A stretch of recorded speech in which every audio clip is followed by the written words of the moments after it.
Today is January 11th, 2022. Okay, so what we'll do is approve the minutes, which were very, very short. Do we have any omissions or corrections to the minutes dated December 28th, 2021? They looked great. Okay, do we have someone that would like to make a motion to approve the minutes? Anyone? I will make a motion to approve the minutes.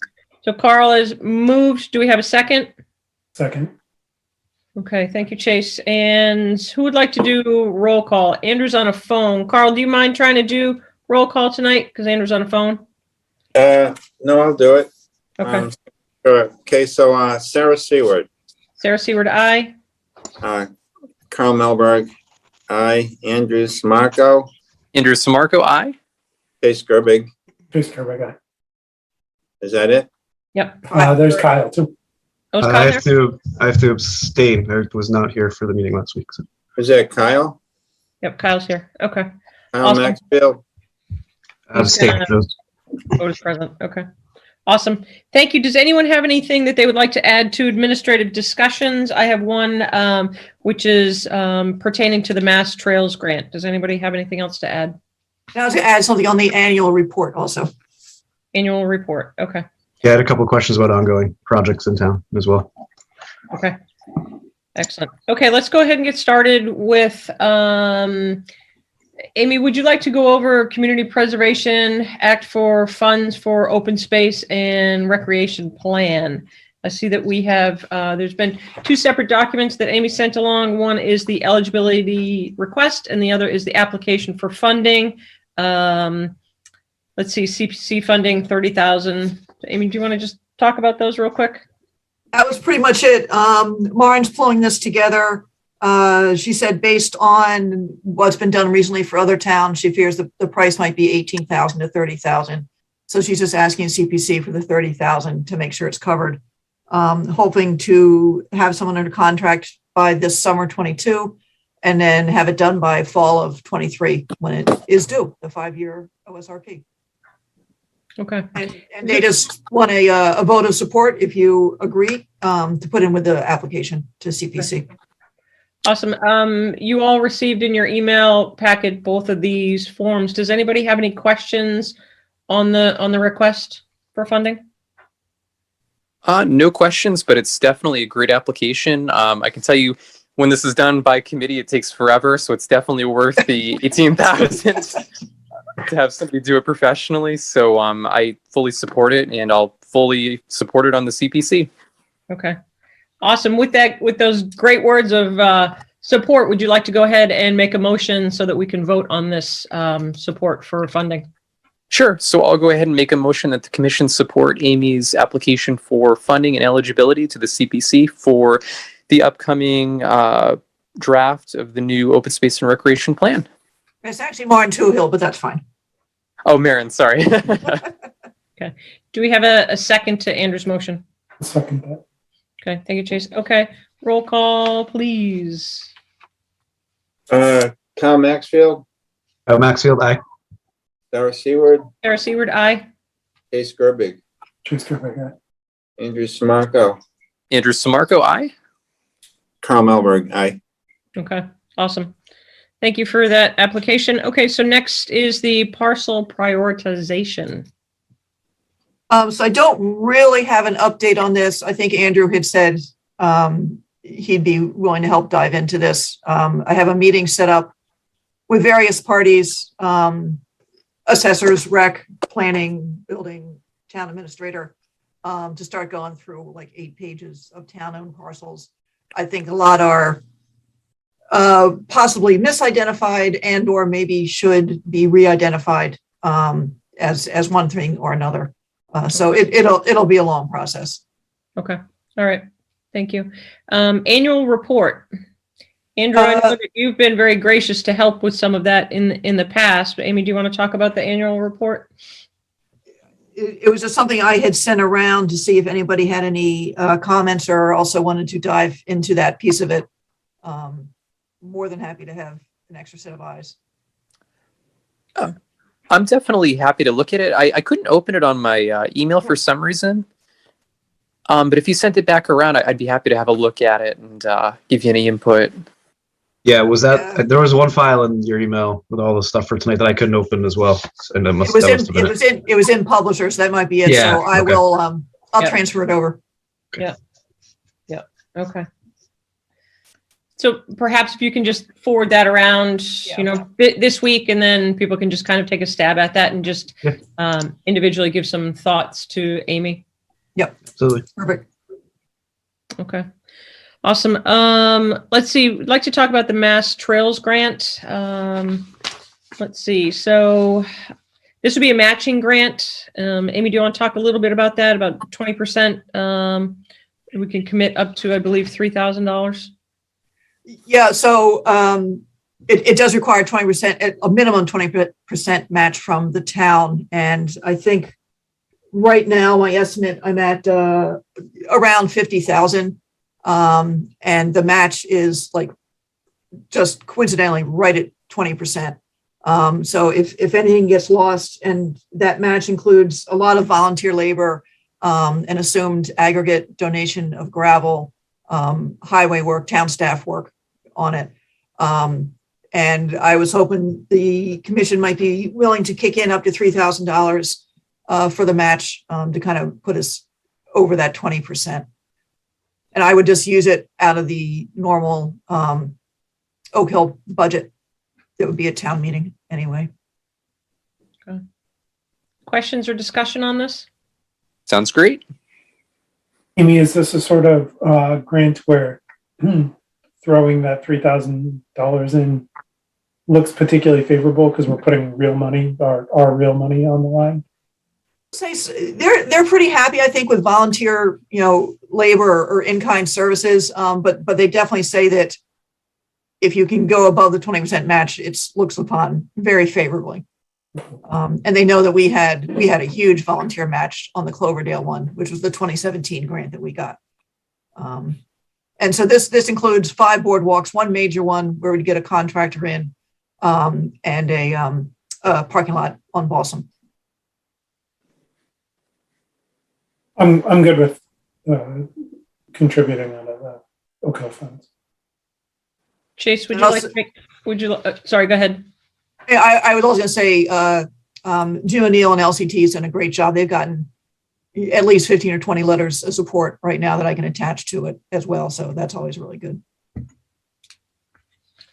Awesome. So Sarah, you're looking for a motion to allocate $3,000 from the Oak Hill Fund to the Mass Trails Grant?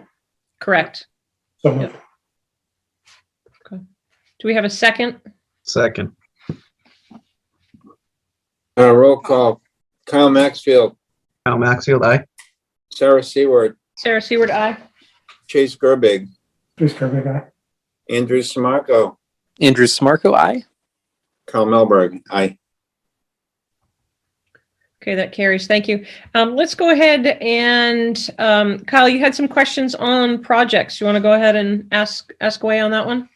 Yeah, I had a quick question. I know that you might have discussed this already last week or prior, but that new over 55 development there next to Town Hall is kicked off and moving along. I assume, Amy, you were able to stop by at some point with them or make sure they were all set?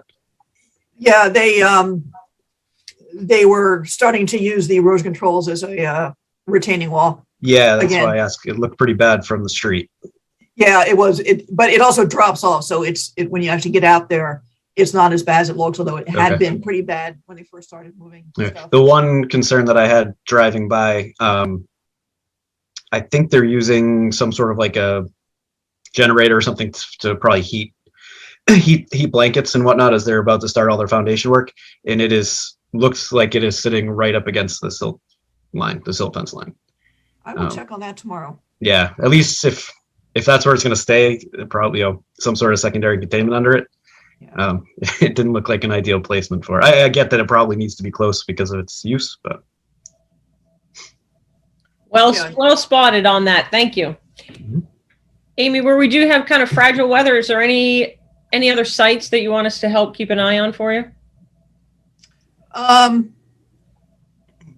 The only other site that I'm a little stymied on is Cooper Basin 4, which has no water in it, but it is discharging out of the emergency overflow, which to me makes it sound like there's something wrong with the emergency overflow, because I don't think it should do it. So I had Matt Field was passing through the office, and I mentioned to him that he needs to get a certificate of compliance, that Marky Rubin or whoever's going to do the as-built is going to have to show that that thing is functioning the way it is.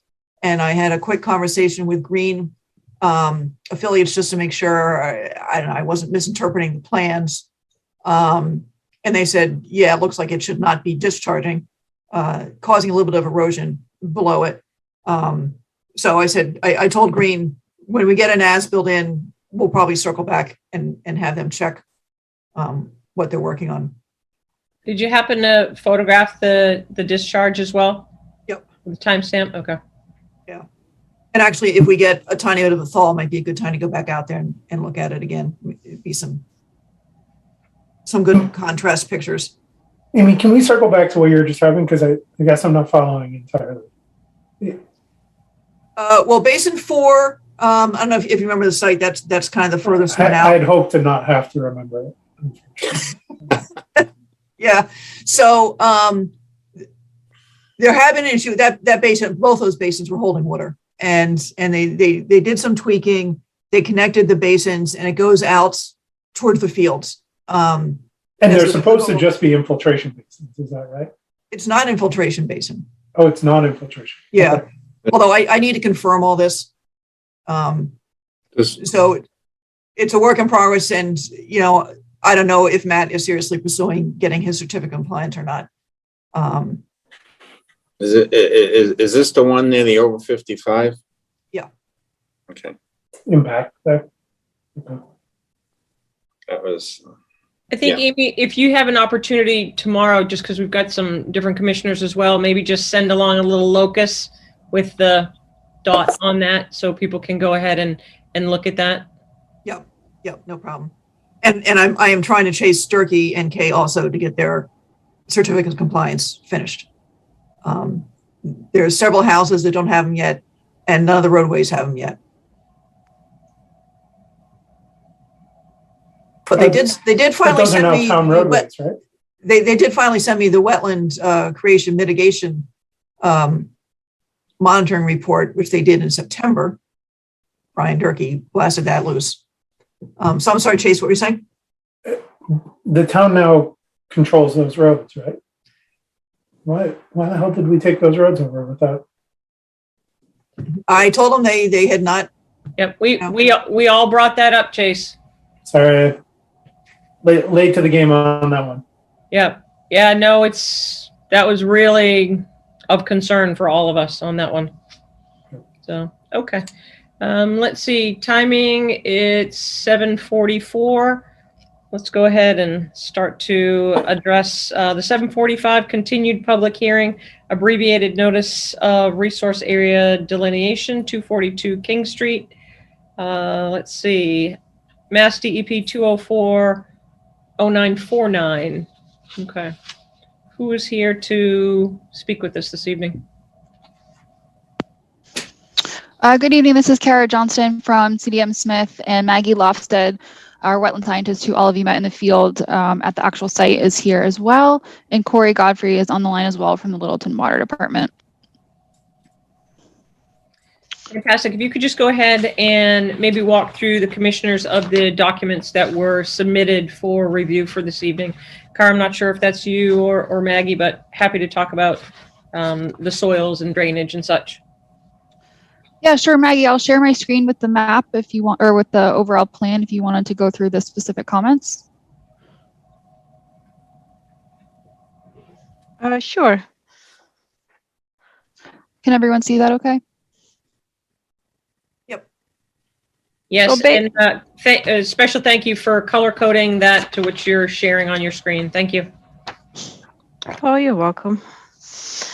So based on the 2 site visits that we had, so if we start at the southern, I guess in the lawn area, based on Sarah's comments there. She pointed out that since it's a lawn, it's a disturbed area, so it should be flagged as such, so we can toss out one of the parameters. So I re-flagged it, based it on the soils and hydrology. So that came up into the lawn, as you can see by that green line a little bit. That is correct. I think I moved 2 or 3 flags in that area. And then the other area where the line changed, I actually included on the right, I included the previous delineation. So you could just kind of compare. So based on the site visit, the commission members, a number of you guys pointed out that they wanted additional soil samples collected, particularly where there was sensitive fern as the dominant species.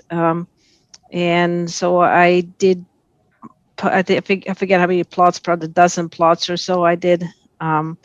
And the line came out slightly, so it's not a significant change, but that's the new delineation. And we included the soils plots with the information. So if you have any questions on that, I'll be happy to try to answer it. And let's see, what were the other questions you want to? Right, the question about the manhole in the lawn, and I guess that's, I mean, Kara I probably knows this more than me, that it's an old well that has been disconnected for some time. And I don't know if you have anything else to say about that, Kara, or? Yep, no, that's just about it. Corey reached out to the previous homeowner to clarify that. So that's the extent of what we know about that. No longer in use. And if I understand correctly, a couple of commission members asked about when we were on site, they could not find that 12-inch diameter pipe that is shown on the existing conditions plan. And if I understand correctly, that was extrapolated from an older plan. Is that correct, Kara, by the surveyor? Correct. That has not been field located. Sarah, do you mind if I jump in and ask a couple questions about that? Yeah, go right ahead. Kara, it sounds like you're the one that handled that. Do you know what plan that came from, or really, I understand it wasn't field located because Kyle and I hiked back there. We were sort of interested in where it was coming from.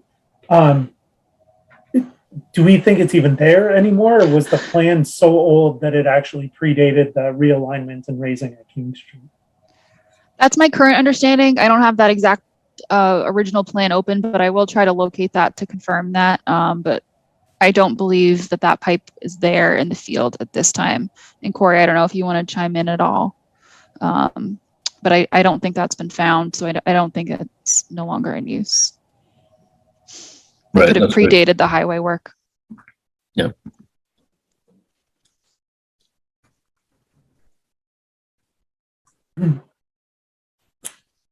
And then I guess we'll move into this third item. So, a couple questions on that, but I'll let you guys introduce it.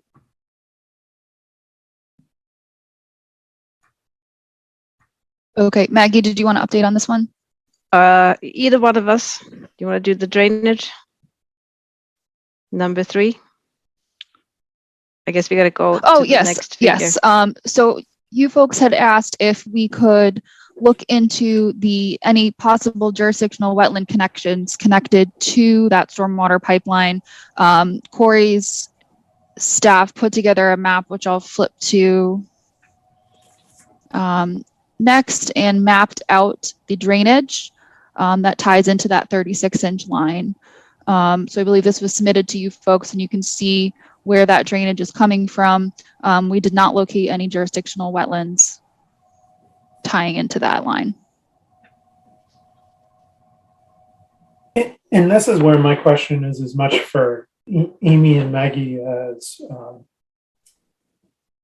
as experts in how these things connect and the regulations.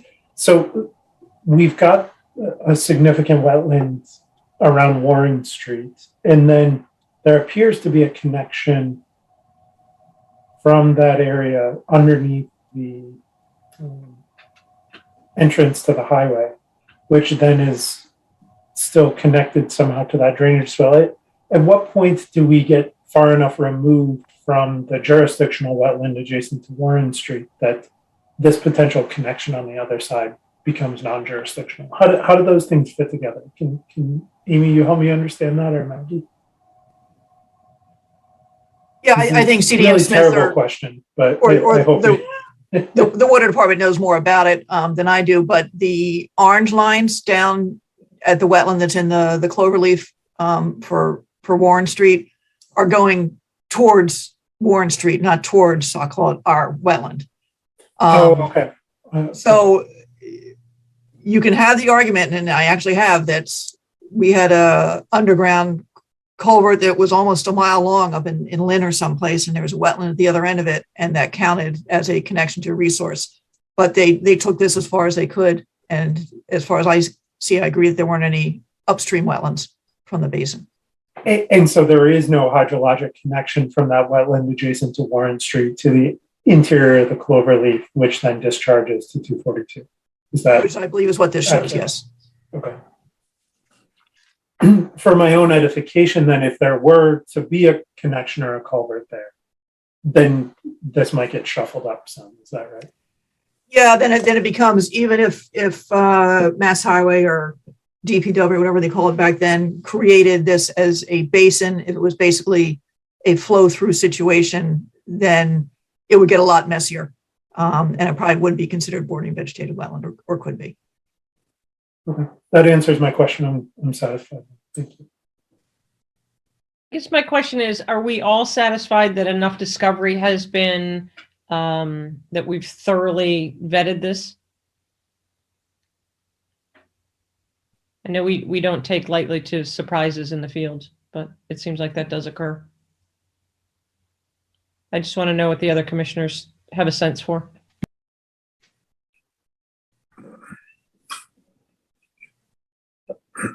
I think as far as what I've seen, I'm okay at this point with it, Sarah.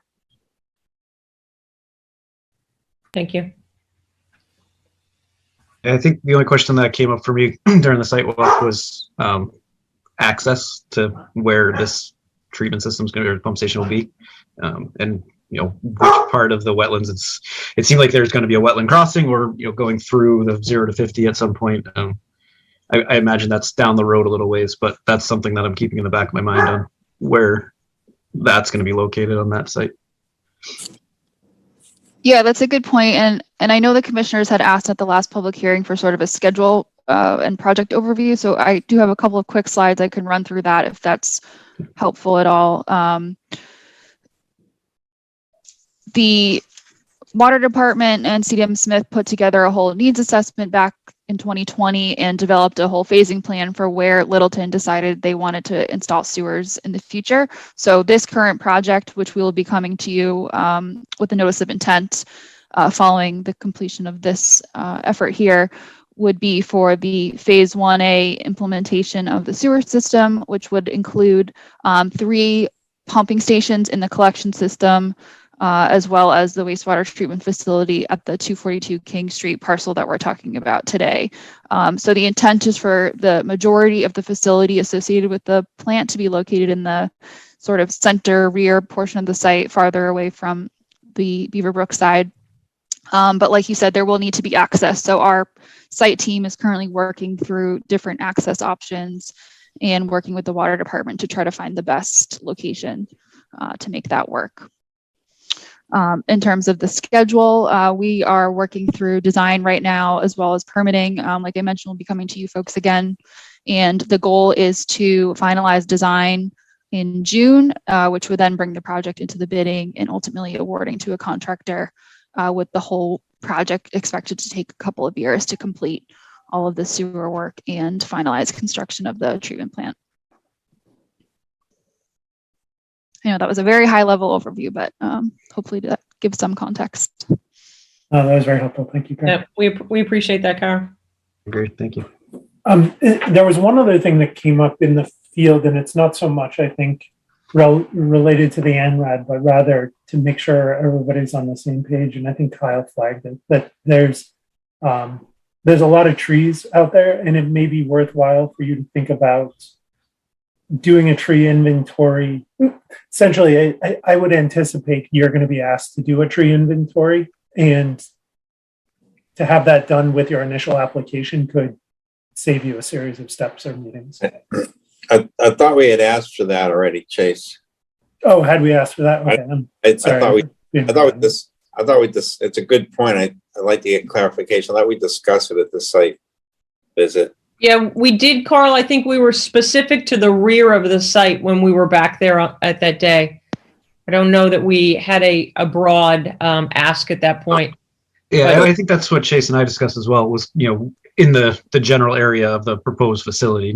We're not looking for them to flag the entire property, but where they expect to be removing trees or potential clearing. Yeah, it's good point.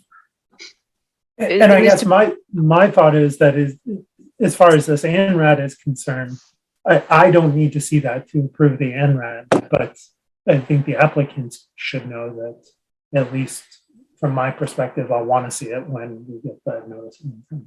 Yep. Right. I'm sure they noted that. Good. Okay. Thank you. That's helpful to know in advance. Maggie, did you have any specific questions on the tree inventory? No, I just wanted to make sure that you would like to see that as part of the notice of intent, right? I'm not opposed to approving the ANRAD without it.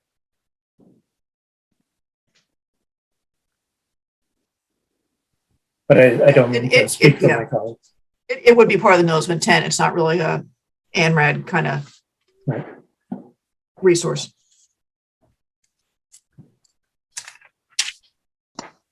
Do any of the commissioners have any other questions or concerns based on the data that's been presented this evening and our site walks? Nope.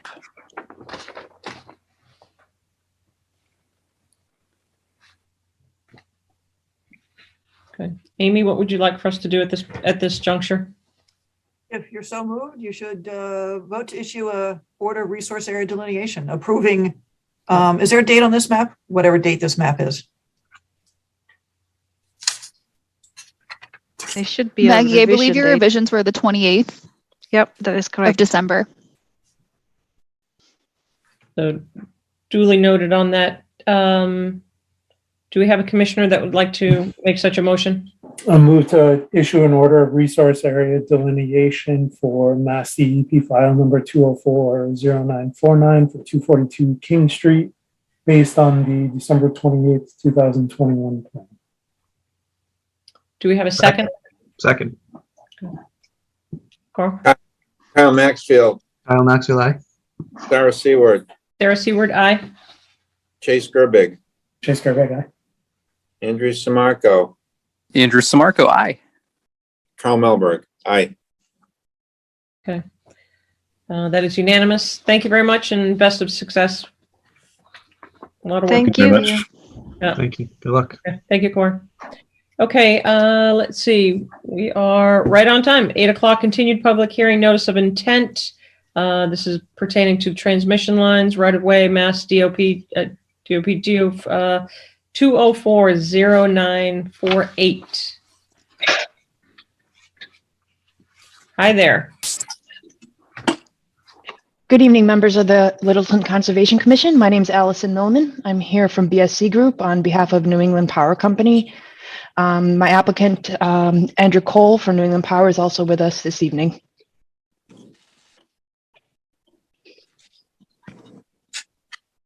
If you would like to go ahead, and it's been a little time since we've met with you, Allison. Some of us have been out on site and brought forth some questions. If you want to just kind of review what your discovery has brought forth to the committee. Certainly. So yes, since the last hearing, we did complete a site walk with the commission members, Sarah, Amy, and Kyle. We looked at some representative wetland locations where the soil borings are in close proximity or within associated with the project. There were a couple of requests and takeaways associated with that site visit that I will review with the commission right now. The first one was that the commission would like to require that the contractor use sediment controls when working in or immediately adjacent to wetland. Our recommendation is that a straw wattle be brought to each location and set up prior to the start of the boring when working in or near wetlands. Since they will stabilize with straw after, and we are talking about a very small area of temporary impact associated with the boring, I recommend that wattle does not need to remain in place. And I've also added these callouts to the NOI maps for the commission's review. The next request was on page 3. When we went to the site walk, we observed a pretty steep access down to the wetland. So I provided photos of stacked matting to the commission as potential examples of what kind of best management practice might be employed by the contractor in order to access those soil borings. After I run through these, I'll be happy to share my screen and run through them with the commission. The other request was on page 4, there was a request to please avoid the stream crossing located off of Blood Road and Great Road. And while New England Power's legal department did acknowledge there don't appear to be any legal constraints with using these access points, New England Power is requesting that the option to use the stream crossing be kept on the NOI maps in case there are constraints with the specific landowner of that property. While we don't anticipate the issue to arise with avoiding that stream crossing, and all possible effort will be made to avoid that stream crossing, we request that this option remain on the plans. If the stream crossing ends up being necessary, I recommend that we notify the commission of the timing in case there is interest in a site review to review the spanning of the stream with construction matting. I'd also like to bring up at this point that the construction matting that's typically used to span streams is approximately 16 feet in length. So we don't anticipate, based on the width of the stream we observed in the field, that spanning would be a concern. We don't anticipate any impacts to land underwater or to bank associated with the stream crossing. The next request by the commission was that the soil boring at structure 23 on the L138E line be moved to the east side of the structure and access be also adjusted. I have marked up plans with that. We did confirm with the engineering team that this would be approved and acceptable to shift that soil boring further away from the wetland in the vicinity of that structure. Lastly, there was a question about a groundwater seep and the surrounding areas shown on page 6 of the NOI plans. It'd be potentially expanded wetland boundary on site. BSC's wetland scientists did go out after our site review with the commission. We reviewed the soils and dominant vegetation. And based on the results of our findings, it was determined that the original wetland delineation is correct as shown on the plan. However, I would like to tell the commission that if temporary matting is required based on field conditions, the contractor will need to do so. And lastly, there was a request for New England Power's requirements for storing materials on construction matting. So I provided their internal company guidance, environmental guidance 303, which outlines those requirements to the commission for your review. If I may please share my screen and I can show these map markups. Ms. Seward? Yes, please. Yes, Amy, thank you.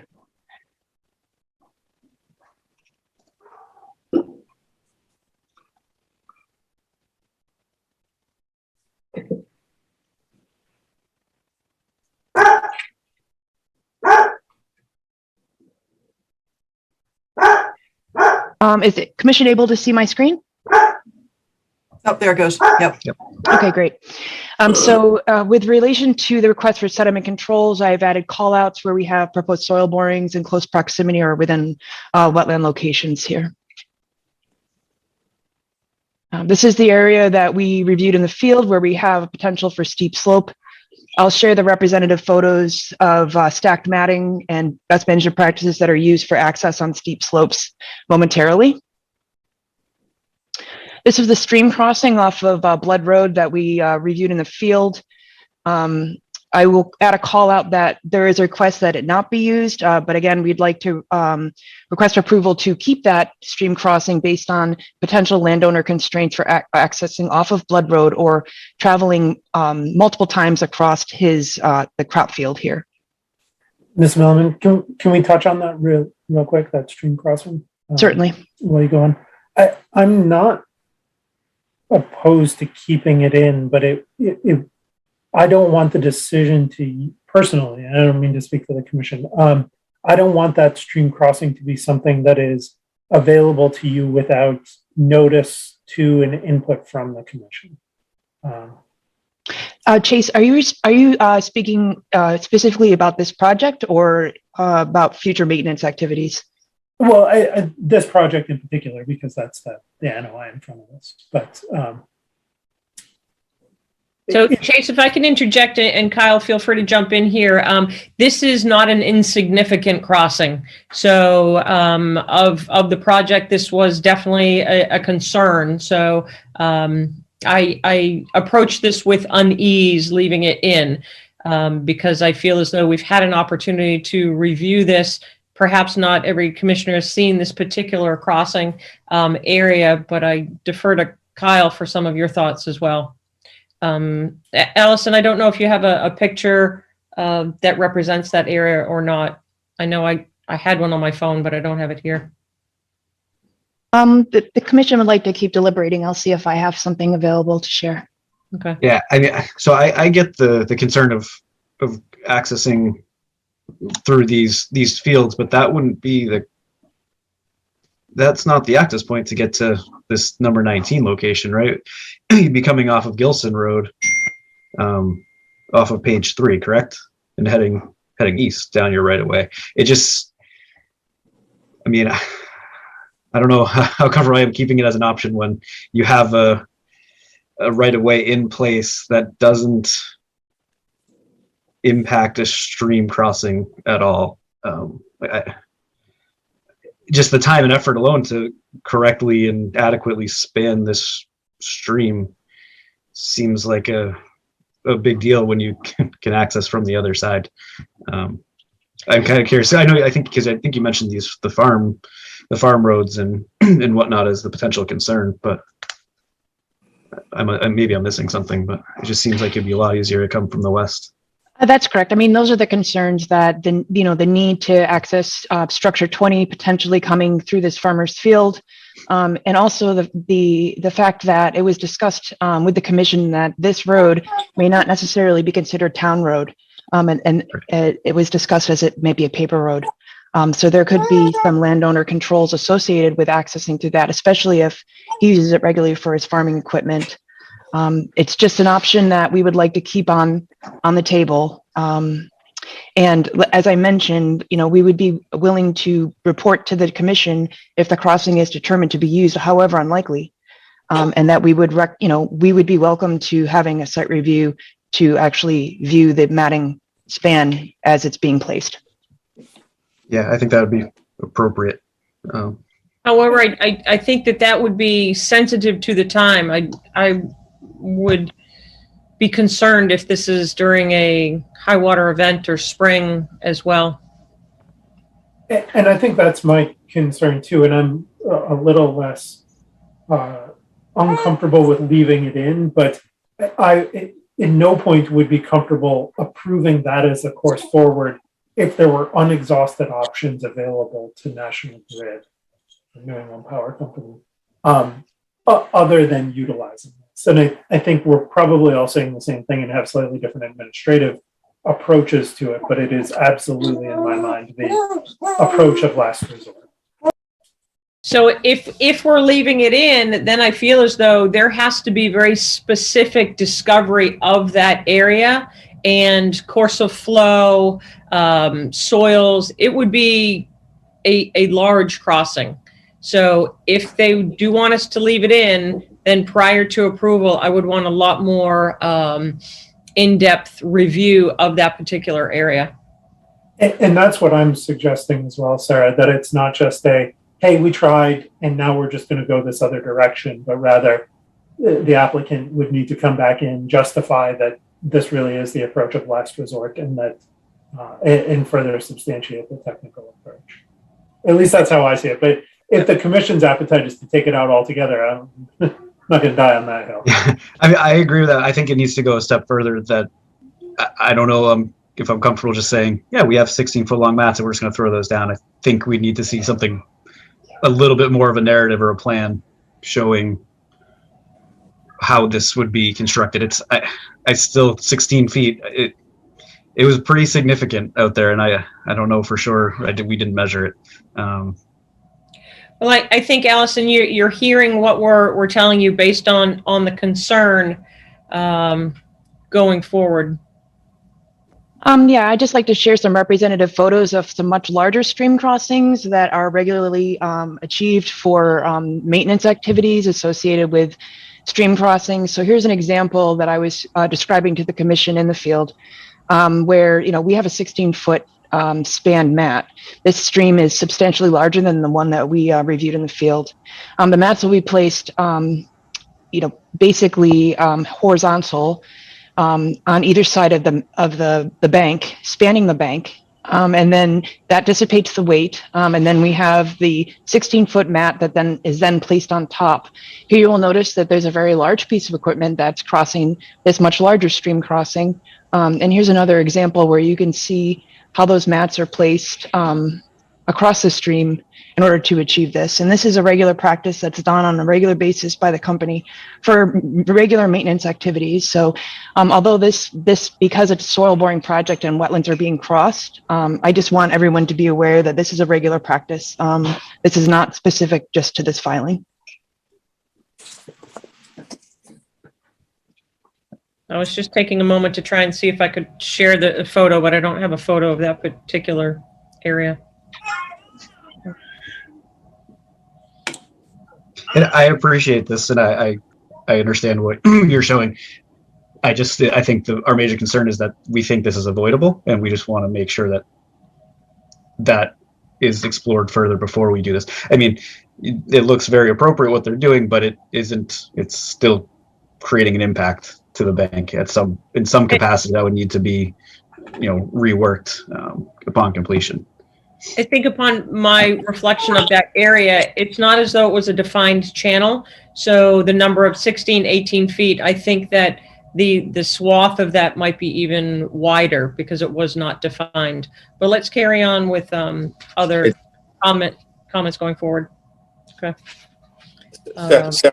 Sarah, that's how it looks to me I'm just looking at the wetland vegetation.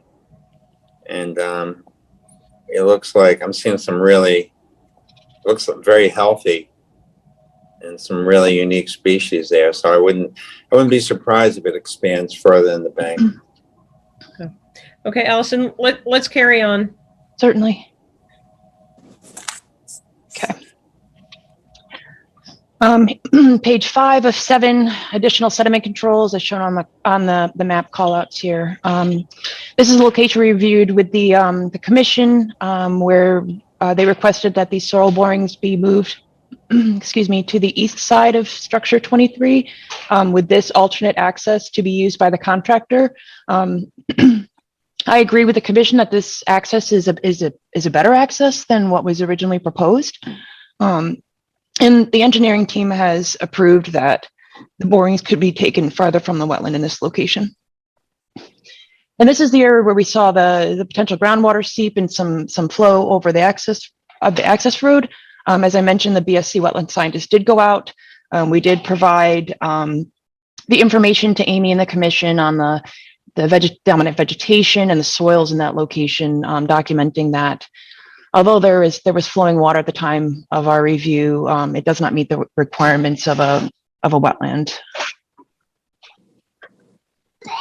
And lastly, I'm sorry. So while we're on this yet, I think this is great. And I think by relocating the access and the boring in general, it keeps us away from this potential, whatever it is, non-wetland, but won't cause any impact to your access road with standing water. So I appreciate you guys taking the time to look through this after we discussed it. Great. Thanks, Cal. This is the last location where we had met. We parked our vehicles here. We observed that these borings were close proximity to the wetlands, and another call out here for sediment controls. One other observation by the commission when we were out there, and I think it was brought up at the original hearing too, was that there's some interest in requesting that the contractor reduce wetland matting where feasible and where practicable. And a lot of these locations, especially like this is a location here where most likely the contractor will be able to access and set up on outside of the wetland in order to complete those borings. I'd just like to mention that, mattings won't be placed unless it's necessary for work setup. We definitely permit for worst case scenario to allow for some flexibility pending site conditions and what's needed to get all the equipment on the site. But where we can minimize the matting, contractor will do so. Ultimately, it's a cost savings to the client and the contractor to not place matting if it's not necessary. So I just wanted to make that clear to the commission that honestly happens organically on every project. And Ms. Millman, my last comment was really along those lines to understand the applicant's approach to sequencing, because my guess is that it would be in your interest to not get into the nastiest, wettest parts of this that you need to access when we don't want you there. Can you talk through for a second how you approach sequencing here to minimize impacts and decide when you go to which locations? Or do you just start at one end and march your way through? So this is a longer linear soil boring effort. It spans 6 towns, so it's multiple miles. Just a small portion of that which is within Littleton.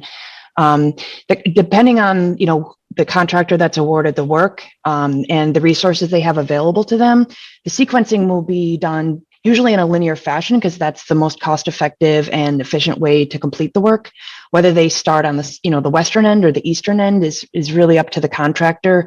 And also it's basically to provide the information that's required for engineering to meet their deadlines. So that's not determined by the environmental team. That's really determined after the contract is awarded, and it's a discussion basically between the engineering and the contractor. And so with that in mind, my comment to the commission is that I think we might also consider some expectation in the order of conditions that to the extent practical, they avoid sensitive locations during sensitive times of the year or hydrologic conditions. And that doesn't have a ton of teeth, right? To the extent practical could mean a lot of different things, but I do think it's important to set that expectation that if they can go do someplace else that's not particularly wet, that they go do that first instead of doing something that's within BW or within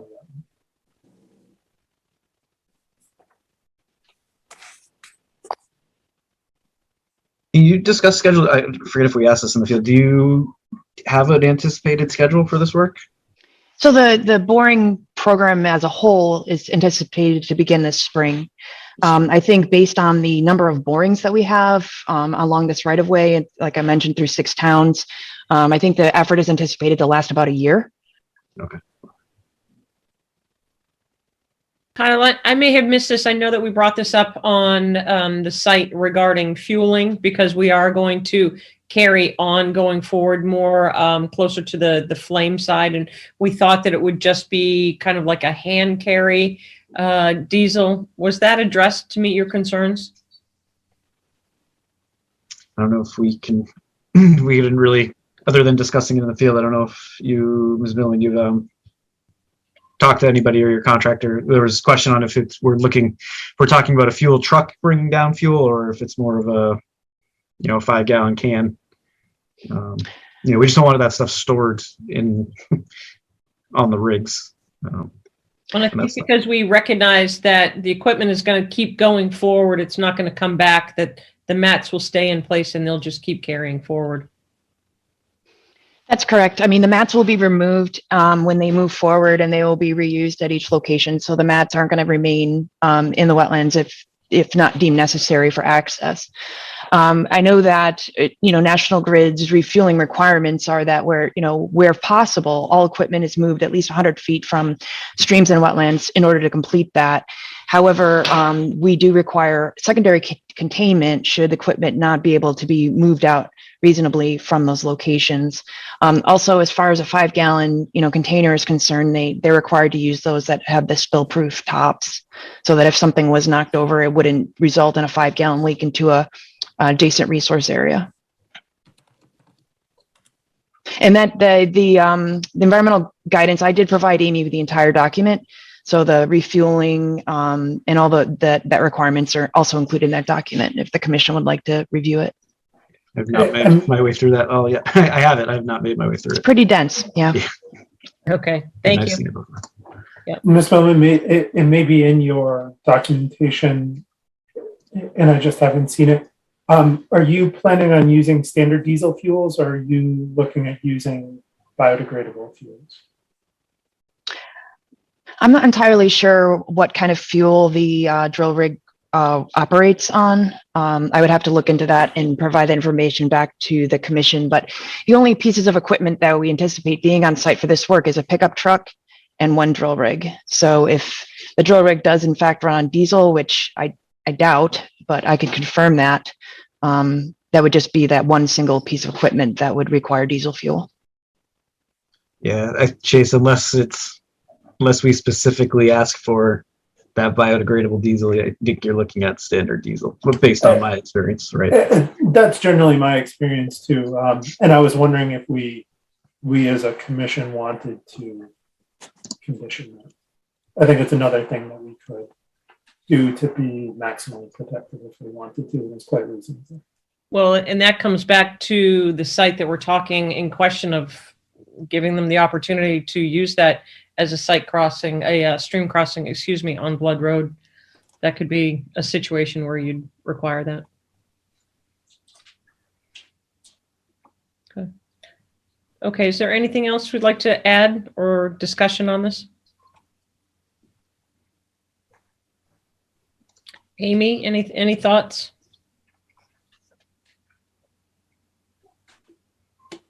I think they addressed all of your comments. Whether or not you want to proceed now or try to get more information about that one stream crossing before doing an approvals is, I think, probably the main outstanding question. Yeah. And Alison, I'd also say these plans should get a date put on them so we can make sure when we do issue the order we can issue the correct date. Absolutely. I mean, I didn't finalize these plans because I was seeking commission's approval for the markups and everything like that. So I can definitely submit a finalized plan with a date that could be referenced in an order of conditions. Perfect. So outside of the one area of concern with the wetlands crossing, do any other commissioners have any guidance for the applicant of any other area of concern or need for additional input? No, sorry, I've got some things I think we'll want to talk about when we condition it, but no input for the applicant. Okay. What is the appetite of the commission to go forward with the wording that the applicant would like regarding this crossing? It does trouble me a little. I agree. I think it's a little too, it's a little more flexible than I'm comfortable with. And I would like to see a really strict, at a minimum, a very strict expectation that there's a meeting, consultation with us, an evaluation of alternatives before they utilize that stream crossing. And I'd be curious, how far in advance would you know whether or not there's an access issue? I would say within probably a couple months, once the project gets closer to implementation, the customer relations representative at the company will be reaching out to landowners to discuss things such as access across agricultural fields, use of paper roads, use of any kind of private off right-of-way access. And then at that point, based on those discussions, I think we would have a pretty good idea of whether or not that this stream crossing can be avoided. I think I would like to treat this as a crossing so that we would know ahead of time, so it's not a rush decision, of where it potentially would go and what additional measures we would take for protection. I'd like to have that now versus later, if we're going to adopt the language.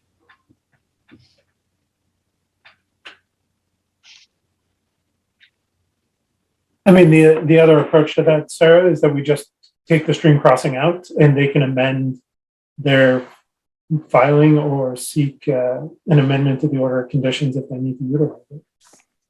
That would be an approach to getting this closed right now. That would be, that's certainly an option for the applicant as well. Yeah. Anyone have any thoughts on that?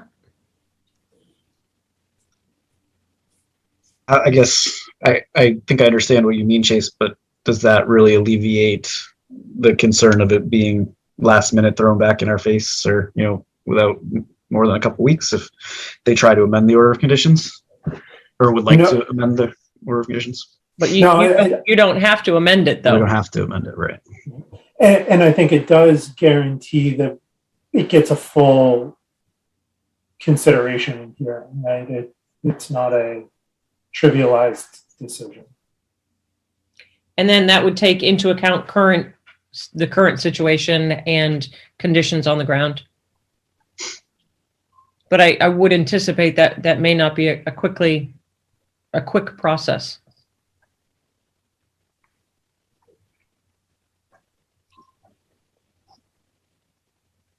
Does the applicant have any thoughts on that?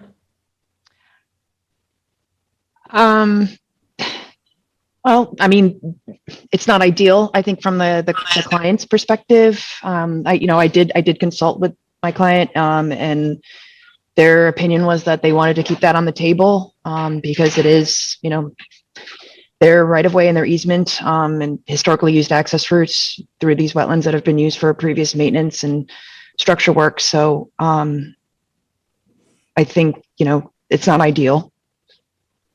But and if this is necessary in order to get an order of conditions approved, then I guess we need to be willing to work with the commission on that. Okay. I'd also say I'm trying to think about this. I might add that as a condition, so it is set up that they might need to come back in, because I was trying to see if they come in for a strictly amended order of conditions, that's gonna be a new notification process. That's right. We'd have to notify all the butters too. Or if we try to set up in this order of conditions, we might be able to do it as a red line. If we acknowledge, I'm not quite sure how to address that, but it would also be, if you have to re-notify, would you just re-notify for that one location? You wouldn't have to do the whole stretch, would you? That would be my interpretation of the requirements, and it would be very limited, and it'd probably be right. And in fact, the stream crossing is shown, so we've already notified those abutters of that stream crossing. They've had the opportunity to comment. So I think it would just be a re-notification, if necessary, if a full amended NOI would be required. Otherwise, we could consider a potential administrative approval from the commission.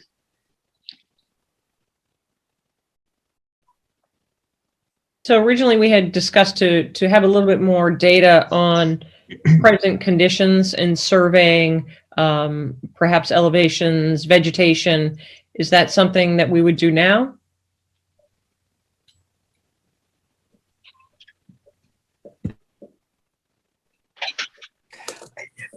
I think if you're going the other way, it could easily be a red line. If you're going from a street crossing to a not crossing, could easily do it as a red line without having to do a fully amended order conditions with re-notification.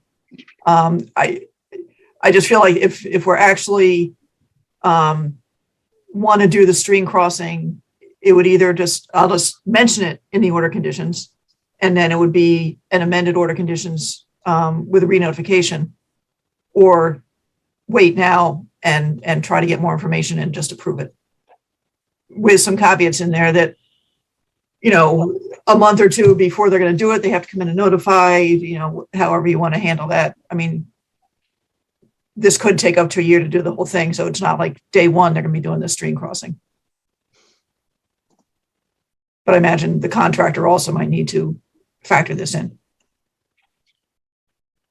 I think of all of this site, that this is the one area that is, I deem very, very sensitive. So I'm concerned leaving it in.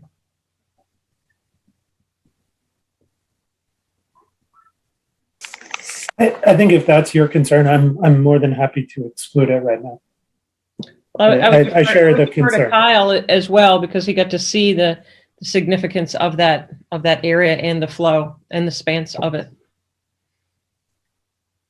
Yeah, I'm on board with that. I'm okay with excluding it now.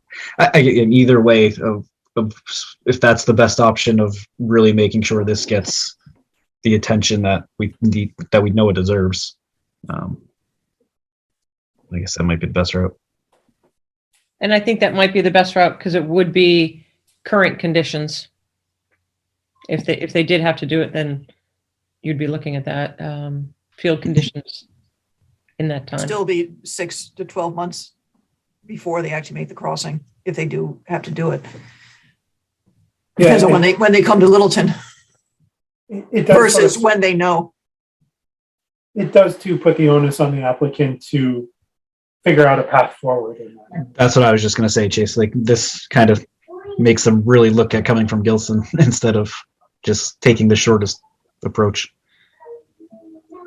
So, Amy, do you feel as though we have enough, if this was to be excluded, do we have enough data on file in order to close this discussion? I think so. I think you should discuss what conditions you may or may not want to have. I think a lot of the information is now on the plan. And I can just reference for now the plan that was shown tonight, since I don't think there's a date on there. I can't, some of it's so small. Right. Well, these are just my call outs, Amy. So they're not, they're not like put on with like any kind of software program that would put them, like anybody could go on right now and just delete it. It was really just for the commission's review. Yeah.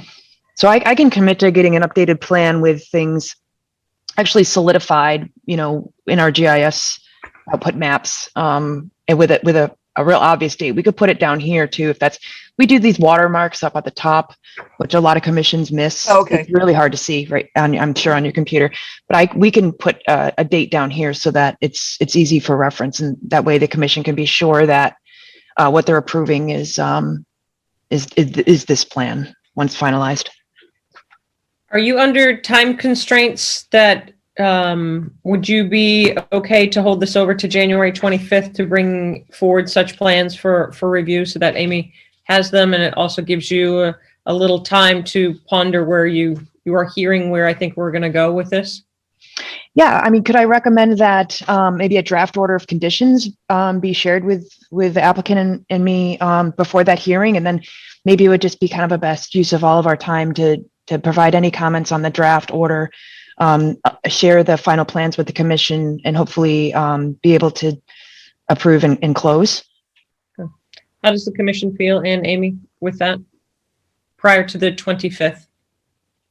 Oh, now the shoe's on the other foot. I have to give them the draft order conditions before the meeting. I was just saying, it's really up to Amy on that, right? It's a good sleight of hand, Allison. Well done. Well, let's talk about what conditions you might want on there. From my perspective, Amy, I think the commission should consider a condition that requires the applicant to use biodegradable hydraulic fluids and petroleum products in their equipment anytime they're in a jurisdictional area. And I also would very much go to bat for a condition, even though it doesn't have tons of teeth, requiring them to the extent practical to sequence their work to minimize impacts and prioritize work outside of jurisdictional areas when work within jurisdictional areas is particularly destructive.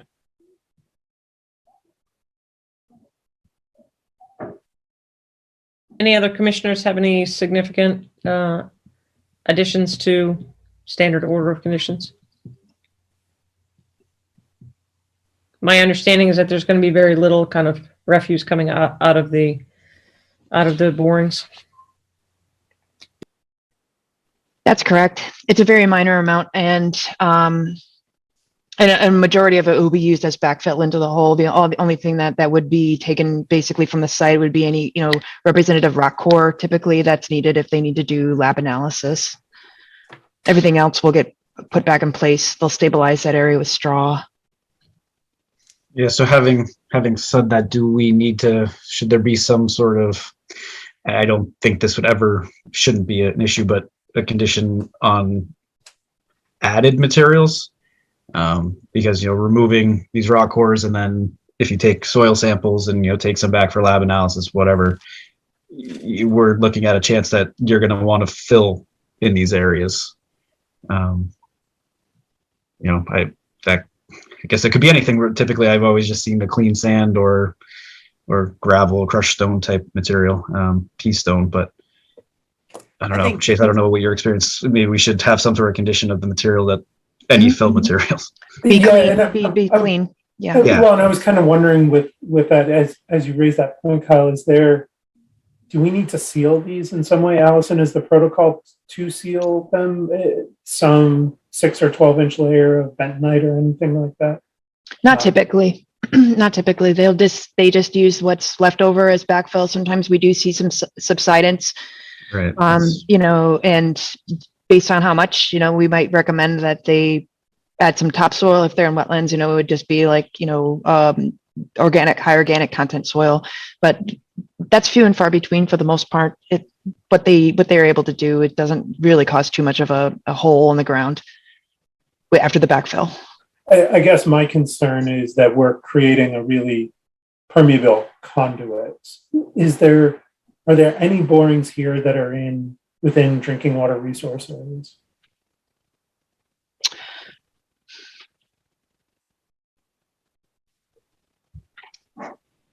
Let's see. So we have, this is outside of the commission's review. Let's see if we have any. It doesn't appear that there are any within Zone 2 wellhead protection that are also within Conservation Commission jurisdiction. So this is the only area I'm seeing right here. It's hard. Can you see? I think the answer is yes, but just not in our jurisdiction. Right. We're not allowed to condition it. Exactly. So, okay. So let's carry on. So I think that Amy, with your support, we'll just go ahead and move this forward to, that will be January the 25th, with the hopes that we'll take on any additional comments, but we'll receive a stamped plan at that point and still carry on discussion for conditions. Okay. Is there anybody who wants on the commission who would want to see the draft order conditions? Can you send that to everyone? I can send it to everyone. Yes. No. Okay. Let's go ahead and do that. I'll redline it from the standard order conditions. Yeah. Okay. All right. We've got to carry on. Okay. Thank you. Thank you. Good evening. Thank you. Okay, so we're going to go ahead and open the 8:15 continued public hearing, notice of intent, 628 Newtown Road, Mass DEP 204-0946, replace gravel driveway with permeable pavers. Is anyone here to speak to that? I know we had a question on an unpaid bill for advertising for this meeting. I didn't hear back from them when they sent this agenda actually confirming they'd be here, and I didn't hear back from them about paying that bill. So okay. I will try and contact them again tomorrow. Okay. So I would suggest not moving this forward to January 25th. We do have to continue to a date. Move it off to February 8th. Okay. So, and which year? Yeah. And also require that. Oh, I won't be here February 8th. So that's perfect. Perfect. Okay. So if you can, or say that we'll move it on to another date when we have assurances that the bill has been paid. So yep. You can go on past February 8th if you'd like. Sorry, but I probably missed this the last meeting. What is the bill that's not paid? For advertising of gotcha. the meeting. Of the meeting. Gotcha. Okay. Yep. Okay. The paper shouldn't have published it without being paid. Amy, what is the date? I apologize, I don't know my calendar. The meeting after February 8th? 22nd? Should be the 22nd. So with the commission's support to move to the 8th or the 22nd. We'll move it to a defined date. Anybody have thoughts on that? February 8th or the 22nd? I guess either one works. I mean, let's do the 22nd. Thank you. So Amy, please move that to the 22nd. Okay, let's go ahead and open the 8:30 continued public hearing notice of intent 15 Douglas Road. No. Yeah, I told Mr. Patel he probably didn't really need to come in. Okay. And I just give an update because basically Perfect. right after you basically amended the enforcement order for him to go ahead and proceed, it either rained or froze the whole time.